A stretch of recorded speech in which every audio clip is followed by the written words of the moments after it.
मैं जो एक्सप्लेन कर रहा हूँ आप उसे देखिए कि एक इन्फिनिटी है, एक इन्फिनिटी है, वो है ना क्या बोलते बी की इन्फिनिटी से छोटी है।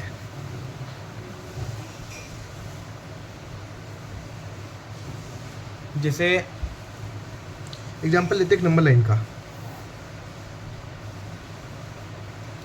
0 to 1 और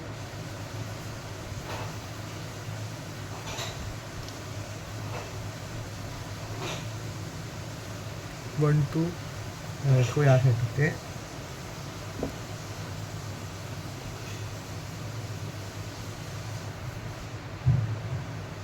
2।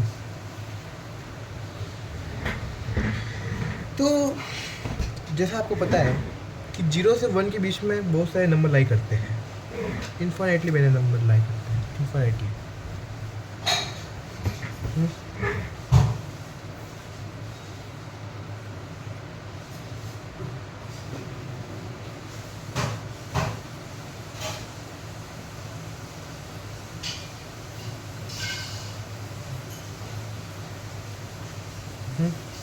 जैसे 0.5, 0.6, 1 अपॉन क्या बोलते 0, 1 अपॉन ऐसे करके बहुत सारे नंबर लाई करते हैं यहाँ पे। और यहाँ पे भी ये हाल है। जैसे 0 जैसे 2, 0.1 क्या बोलते 1 पॉइंट, जैसे 1.2, 1.3 एक्सेट्रा बहुत सारे ऐसे। तो ये जो इन्फाइनाइट नंबर है यहाँ पे एक इन्फिनिटी और दो इन्फिनिटी है। तो जैसा कि अपन ने पढ़ा है, ये आपने सुना होगा कि जो सबसे छोटी इन्फिनिटी होती है और जो उससे और भी बड़ी इन्फिनिटी होती है, तो ऐसे इन्फिनिटी के ऊपर एक इन्फिनिटी होती जाती है और ये एक ग्राफ की तरह से है जो बढ़ता ही जाता है इन्फिनिटी का। ये ग्राफ कुछ बढ़ता ही जाता है। तो एक बड़ी इन्फिनिटी से भी दूसरी बड़ी इन्फिनिटी होती है। तो मैं जो बता रहा हूँ वो है कि इन दोनों के बीच में जो एक और इन्फिनिटी आती है। और मैं आपको एक नई चीज़ बता दूँ, पहले आपको समझने में आसानी रहेगी कि इन्फिनिटी 4 प्रकार की होती है। पहली इन्फिनिटी जो बढ़ते हुए क्रम में होती है,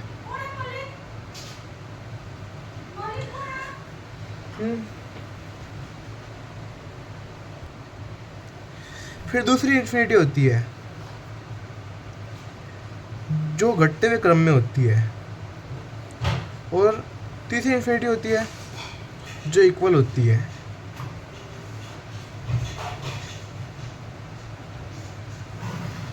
और चौथी इन्फिनिटी भी होती है जो भी मैं आपको समझाऊंगा, आप अभी देख सकते हो, जो ना बढ़ते हुए क्रम में होती है, ना घटते हुए क्रम में होती है, ना इक्वल क्रम में होती है, पर वो एग्जिस्ट करती है। It only exist. ये आप इसको बढ़ते हुए क्रम में भी मान सकते हो, आप इसको घटते हुए क्रम में भी मान सकते हो, और इसको बढ़ते हुए इक्वल क्रम में भी मान सकते हो। ये 4 तरह की इन्फिनिटी होती है, ठीक है। ये पॉजिटिव में होती है, ये नेगेटिव में होती है, ये इक्वल टू में होती है। इसका एग्जांपल आप ऐसे ले सकते हो, जैसे 6 बार, तो ये 6 6 6 6 6 लगता जाएगा। पर ये जो इन्फिनिटी होती है इसका कोई सिंबल एक्सप्लेन नहीं किया जा सकता, क्योंकि ये किसी भी चीज़ में नहीं है, पर ये है। ये बहुत अजीब सी ये डुअल नेचर दिखाती है। डुअल नेचर इन्फिनिटी कह सकते हो इससे आप। तो आप सोचोगे कि इन दोनों के बीच में इन्फिनिटी, ये वाली इन्फिनिटी कैसे लाई कर रही है।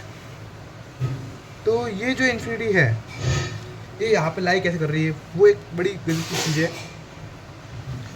कि ये जो इन्फिनिटी है, तो मैं जैसे ए इन्फिनिटी के भी इक्वल है, ये जो इन्फिनिटी है इस, ये इन्फिनिटी क्या बोलते हैं, इसके इक्वल है पहली बात। तो फिर ये इन्फिनिटी जो है, ये जो डुअल नेचर वाली इन्फिनिटी है आप जो देख रहे हो ये वाली, इसे मैं एक सिंबल से रिप्रेजेंट कर रहा हूँ ऐसे, ठीक है। आप यहाँ पे देख पाओगे तो सिंबल ऐसा है। और मैंने इसका नाम क्या बोलते हैं मोलिजियम रखा है, तो आप इसको मोलिजियम नाम दे सकते हो, मोलिजियम। ठीक है, तो ये जो इन्फिनिटी का सिंबल है आप इसे मोलिजियम नाम दे सकते हो, जैसे कोई दिक्कत तो है नहीं। और जो बी की इन्फिनिटी है उसके इक्वल भी है, क्योंकि ये डुअल नेचर है। ये इन्फिनिटी है ना, मतलब डुअल नेचर दिखाती है। ये इन्फिनिटी इसके भी इक्वल है, ये इन्फिनिटी इसके भी इक्वल है। समझ में आया? बड़ी गिव इन्फिनिटी है, इसलिए जो इन्फिनिटी है ना वो बीच में लाया करती है इनके। ये मैथ के बाहर की चीज़ है, आप इसे है ना क्या बोलते हैं, एक तरीके से आप एक्सप्रेशन समझ सकते हो। तो ये जो इन्फिनिटी है ये कुछ ऐसे है, बड़ी इम्पॉसिबल सी चीज़ लग रही है कि इन्फिनिटी ये वाली तो इससे बड़ी है।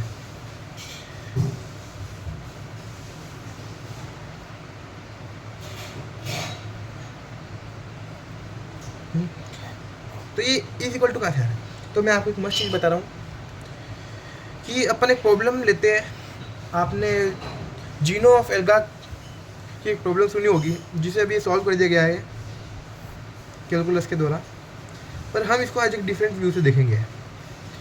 डिस्टेंस ए है और बी है। अपन को अगर ये डिस्टेंस कवर करना है तो प्रॉब्लम कुछ ऐसा कहती है कि अपन को पहले आधा डिस्टेंस कवर करना पड़ेगा, जिसका अपन ये पॉइंट ले लेते हैं पी, आधा डिस्टेंस कवर करा अपन ने। फिर अपन को अभी पी बी का आधा डिस्टेंस कवर करना है, इसको ले लेते हैं आर। फिर अपन को आर बी का डिस्टेंस कवर करना है, तो अपन इसको ले लेते क्यू, क्योंकि भी डिस्टेंस तो ये इन्फिनिटली छोटा होता जाएगा। तो अपन इन्फिनिट रास्ता तो चल नहीं सकते पहली बात तो यहाँ पे हो क्या रहा है, तो ये जो इन्फिनिट रास्ता है ये एक ए की इन्फिनिटी है और एक बी की इन्फिनिटी है। ठीक है, इनके बीच में एक और इन्फिनिटी लाई करती है। आपने एक महान मैथमेटिशियन का नाम सुना होगा, जॉर्ज केंटर। वो इसी सवाल का क्या बोलते हैं जवाब ढूंढ रहे थे जिंदगी भर। उनका सवाल भी यही था कि अगर ए की इन्फिनिटी है कि बड़ी है बी की इन्फिनिटी से, मतलब ए की इन्फिनिटी ना छोटी है बी की इन्फिनिटी से, कुछ ऐसे, तो इनके बीच में क्या कोई और इन्फिनिटी लाई करती है? तो इसका जवाब तो वैसे है नहीं, क्योंकि मैथमेटिकली इसका जवाब जो मैथमेटिशियन ने दिया उसका जवाब नहीं है वैसे। पर मैं जो बोल रहा हूँ वो उसके विरोधाभास में बोल रहा हूँ मैं कि इन्फिनिटी है। इन्फिनिटी कुछ ऐसी है कि इनके बीच की जो इन्फिनिटी है वो ये वाली इन्फिनिटी है, ये वाली, ये डुअल नेचर वाली इन्फिनिटी, और ये हर एक के अंदर होती है, हर जगह होती है। ये इन्फिनिटी की खासियत क्या है? ये ना पॉजिटिव है ना नेगेटिव है, ना इक्वल टू है ना डिक्रीजिंग है ना नेगेटिव है, ये खाली है, एग्जिस्ट करती है किसी तरह। पहली बात तो। दूसरी बात, अब आप सोचोगे फिर अपन इन्फाइनाइट रास्ता है तो इसको कवर कैसे करेंगे, अपने रियलिटी में कवर कैसे करते हैं? तो कैलकुलस के जवाब से आप इसको अलग तरीके से देख सकते हो, पर मैं जो बता रहा हूँ वो समझिएगा कि ये जो है ये इन्फिनिटी यहाँ पे लगती है, ये जो ये वाली इन्फिनिटी है, यानी मैं इसको सिंबल से डिनोट कर देता हूँ मोलिजियम से। ये वाली जो इन्फिनिटी है इसकी खासियत होती है कि जब ये डुअल नेचर दिखाती है ना तो ये रियलिटी को भी इफेक्ट करती है। आप जैसे इस रास्ते पे चलोगे ना तो आप इस इन्फिनिटी से कनेक्ट हो जाओगे, पहली बात। और है ना आप इक्वल टू है तो आप रिलेवेंटली है ना क्या बोलते इसी इन्फिनिटी के साथ है ना क्या बोलते चल रहे होगे, यानी आप इन्फिनाइट रास्ता इन्फिनिटी के साथ ही कवर कर रहे हो, पर वो एक ऐसे लेवल पे कवर कर रहे हो जिसको है ना क्या बोलते आप समझ नहीं सकते। इसे है ना क्या बोलते ऐसे भी समझ सकते हो, जैसे ये रास्ता है तो ये इन्फिनिट मतलब बहुत सारे मॉलिक्यूल से बना होगा, और जैसे कि आपको पता है एक एटम है ना क्या एटम के जो इलेक्ट्रॉन होते हैं वो डुअल नेचर दिखाते हैं। वो मेरा मानना है इसी वजह से दिखाते हैं, क्योंकि जो भी इस इन्फिनिटी के कांटेक्ट में आता है वो डुअल नेचर दिखाता है। आप इलेक्ट्रॉन की सही वैल्यू फाइंड नहीं कर सकते कि आप पोजीशन किधर होगी, तो ये जो डुअल नेचर है वो इस इन्फिनिटी के अंदर ही है, और ये नेचर्स लोग समझ सकते हैं आप इसे कुछ हिसाब से ऐसे। दूसरी बात, ये कुछ ऐसे काम करती है कि मतलब जो जो इसी कॉन्टेक्ट में आता है वो भी इन्फाइनाइट रिलेवेंट हो जाता है, यानी वो इन्फाइनाइट रास्ता कवर कर पाता है। और मेरा ऐसा मानना है कि जो नेचर है, जो होल यूनिवर्स है, वो इन्फिनिटी से मिलके बना है। क्योंकि आप एक चीज़ समझो कि 0 से लेके 1 के बीच में इन्फिनिट पड़ती है, तो अपन उसको कभी कवर कर ही नहीं सकते। तो पर 1 आ कहाँ से रहा है? सही बात है ना। और फिर 1 से लेके 2 के बीच में भी इन्फिनिट नंबर आते हैं, तो इसको ये इन्फिनिटी कवर कैसे हो रही है? तो इसका जो जवाब है मेरे हिसाब से, ये वो मोलिज्म है, यानी मोलिज्म वाली इन्फिनिटी है, जो है ना रिलेवेंटली इनके साथ चल रही है और वो इन्फिनिटी कवर हो रही है।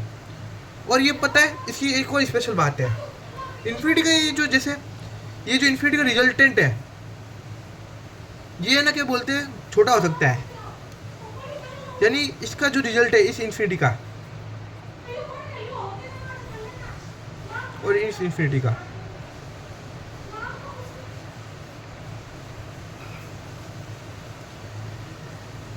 ये जो होगा ना बड़ा होगा इस वाली, ये होगा इसका जो मतलब है ना क्या समझिए, ये जो होगा इसका जो रिजल्टेंट है इस वाली इन्फिनिटी का, यानी ये जो फाइनल आ रहा है पॉइंट, इस इन्फिनिटी का फाइनल पॉइंट 1 है। तो इसका जो फाइनल पॉइंट 1 है वो इस वाली इन्फिनिटी के, ये जो यहाँ पे आप इन्फिनिटी देख रहे हैं, इस वाली इन्फिनिटी का रिजल्टेंट पॉइंट यानी 2 से छोटा होगा। जैसे आपको पता ही है कि 1 2 से छोटा होता है और 2 1 से बड़ा होता है, हाँ कि ना। और यहाँ पे भी यही है कि जो बीच की जो इन्फिनिटी है, ये वाली जो बीच में लाई करती है, वो डुअल नेचर तो दिखाती है। और उसकी एक और खासियत ये है कि ये जो है कुछ ऐसा है, मोलिज्म वो 1 से बड़ा होगा और 2 से छोटा होगा। पर आप सोचोगे कि जब इन्फिनिटी है ना क्या बोलते डुअल नेचर दिखा रही है ना, वो पॉजिटिव है ना नेगेटिव है, और इन्फिनिटी इक्वल है, ये पहली बात। और ये इन्फिनिटी है ना क्या बोलते हैं इस इन्फिनिटी की भी इक्वल है, और ये इन्फिनिटी इस इन्फिनिटी की भी इक्वल है। यानी एक अजीब सी बात है कि इन्फिनिटी इसके इक्वल भी है और इसके इक्वल भी है, पर इससे क्या बोलते हैं इससे बड़ी और इससे छोटी है, ये कैसे हो सकता है? तो यही इस इन्फिनिटी की खासियत है। इस इन्फिनिटी का जो रिजल्टेंट पॉइंट होता है वो है ना क्या बोलते हैं, इससे ना क्या बोलते हैं मतलब इससे बड़ा होता है और इससे छोटा होता है। और ये जो इन्फिनिटी होती है इस वाली इन्फिनिटी की भी इक्वल होती है और इस वाली इन्फिनिटी की भी इक्वल होती है। तो ये एक तरह का डुअल नेचर दिखाती है।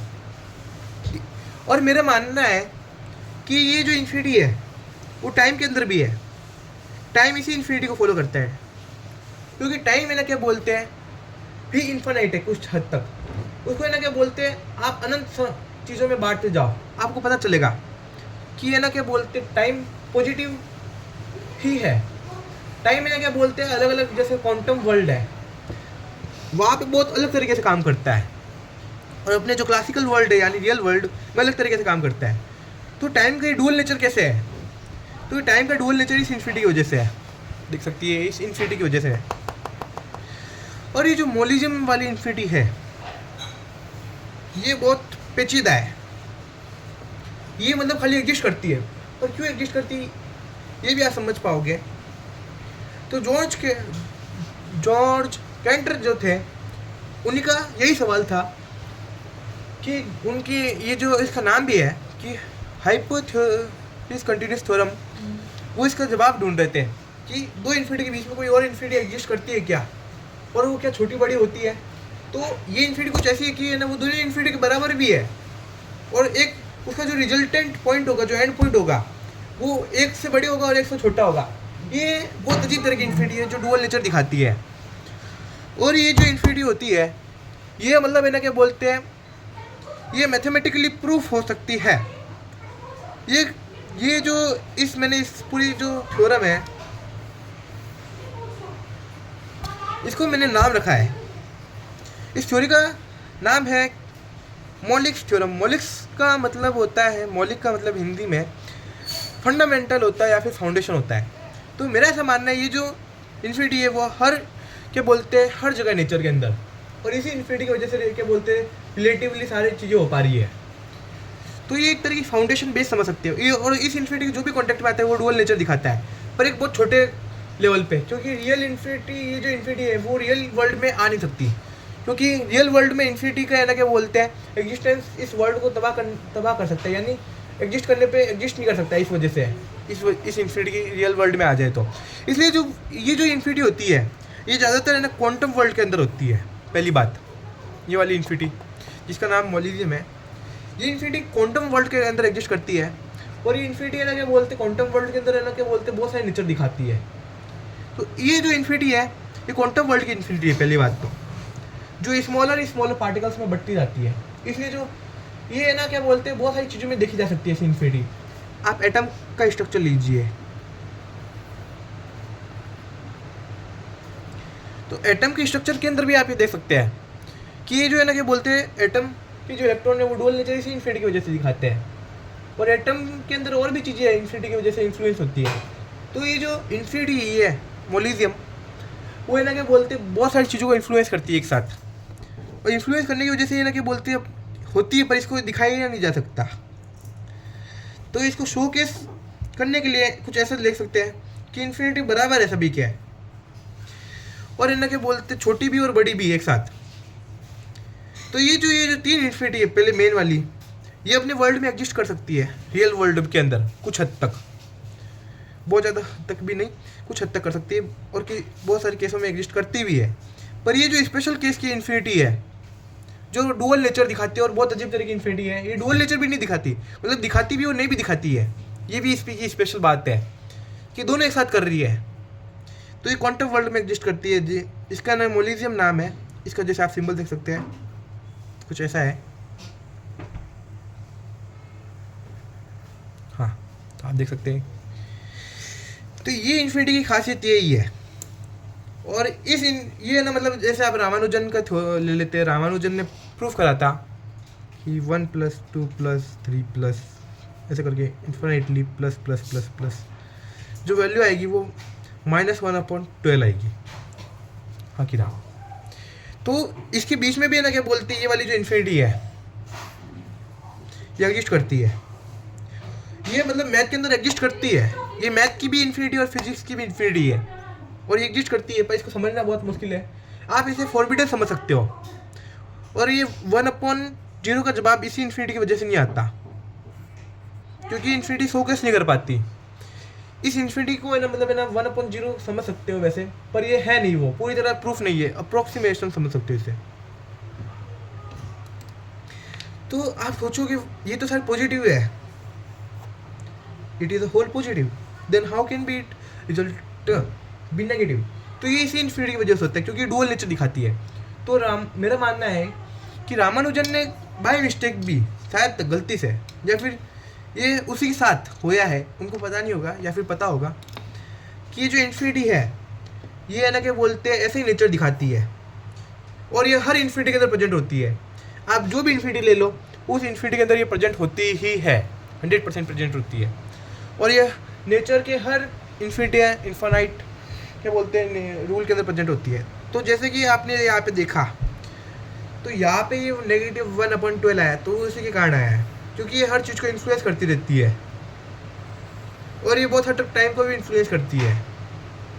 तो ये जो इन्फिनिटी है वो एक स्पेशल तरह की इन्फिनिटी है, जो बीच में आती है दो इन्फिनिटी के, और उसे एक्सप्लेन किया नहीं जा सकता पूरी तरह। इसलिए ना क्या बोलते हैं साइंटिस्ट इसे क्या बोलते हैं मैथ की बाहर की चीज़ समझते हैं, ये मतलब ये मैथ द्वारा भी एक्सप्लेन नहीं किया जा पा रहा, पर ये इन्फिनिटी एग्जिस्ट करती है कुछ।